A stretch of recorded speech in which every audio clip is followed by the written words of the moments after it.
எனக்கு கிட்டத்தட்ட 1 இயர் ஆயிடுச்சு. இந்த ஒரு விஷயத்த நான் டிஜிட்டல் மார்க்கெட்டிங் லேர்ன் பண்ணிட்டு இருந்தப்போ, தப்பான ட்ராக்ல தான் போயிட்டு இருக்கேன்னு புரிஞ்சுக்கவே, இதில ஷாக்கிங்கான விஷயம் என்னன்னா, நமக்கு தெரியாமலேயே நம்மள்ல நெறைய பேர் இந்த விஷயத்த தப்பா பண்ணிட்டு இருக்கோம். அது என்னன்னா, hi guys, this is day 92 of documenting my freelancing journey.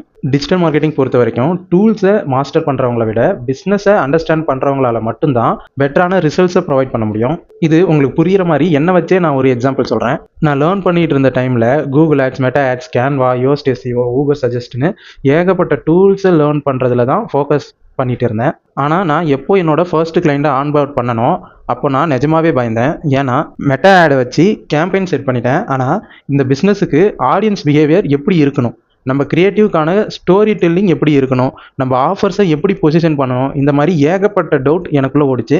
அப்போ தான் நான் புரிஞ்சுக்கிட்டேன், நான் இன்னும் டிஜிட்டல் மார்க்கெட்டிங்கில் 10% கூட கற்றுக்கலன்னு. ஸோ இதெல்லாம் தெரியாமல் என்னோட ஃப்ரெண்டு பிஸ்னஸுக்கு நான் ரன் பண்ண என்னோட ஃபர்ஸ்ட் கேம்பெயின் ஃபெயிலியரில் தான் போய் முடிஞ்சுது. சிம்பிளாக சொல்லணும்னா டிஜிட்டல் மார்க்கெட்டிங்கில் டூல்ஸ் சேஞ்ச் ஆகும், அல்காரிதம் சேஞ்ச் ஆகும். ஆனால் ஆடியன்ஸ் ஏன் நம்ம வீடியோவை பார்க்கணும், ஏன் நம்ம கிட்ட பர்ச்சேஸ் பண்ணணும்னு அண்டர்ஸ்டாண்ட் பண்ணிக்கிட்டோன்னா நம்மளால் ஈஸியாக பெட்டரான ரிசல்ட்ஸை கொடுக்க முடியும். ஸோ இந்த எக்ஸலில் நம்ம ஆட் ஏன் ஒர்க் ஆகாததுக்கு என்ன ரீசன், அதை எப்படி நம்ம ஷார்ட் அவுட் பண்ணணும்னு டீட்டெயிலாக எக்ஸ்பிளைன் பண்ணியிருக்கேன். அது வேணும்னா நம்மளை ஃபாலோ பண்ணிவிட்டு கமெண்டில் ப்ராப்பர் கேம்பெயின்னு டைப் பண்ணுங்கள்.